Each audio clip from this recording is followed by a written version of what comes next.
കാലഘട്ടത്തിൽ, ഈ വർത്തമാന കാലഘട്ടത്തിൽ ഏറ്റവും കൂടുതൽ ചർച്ച ചെയ്യേണ്ടതും റിസർച്ച് നടത്തേണ്ടതും പഠിക്കേണ്ടതും മനസ്സിലാക്കി വെക്കേണ്ടതുമായ ഒരു റിലീജിയൻ, ഒരു സംസ്കാരം, ഒരു വിശ്വാസം എന്ന് പറയുന്നത് ഇസ്ലാം മത വിശ്വാസം മാത്രമാണ്.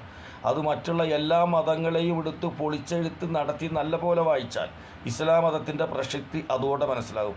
ലോകത്തിലെ ഏറ്റവും ബുദ്ധിജീവികളായ ചിന്തകർ, പ്രൊമോട്ടർമാർ, ലോകത്തിലെ അറിവുകൾ പകർന്നു കൊടുക്കുകയും ഗവേഷണം നടത്താൻ വേണ്ടി ജീവിതം മുഴുവൻ ഒഴിഞ്ഞു വെച്ച വ്യക്തികൾ ഇസ്ലാം മതത്തെ ഒന്ന് പരീക്ഷിക്കാനോ അതല്ലെങ്കിൽ ഒന്ന് ലോകത്തിൻ്റെ മുന്നിൽ അപകീർത്തിപ്പെടുത്തുവാനോ വേണ്ടി സമയം ചെലവാക്കി ഇസ്ലാം മതത്തെ പഠിച്ചപ്പോൾ തീർച്ചയായിട്ടും അവർ മുസ്ലിം ആവുകയാണ് ചെയ്തത്, അവർ ഇസ്ലാമിലേക്ക് വരികയാണ് ചെയ്തത്.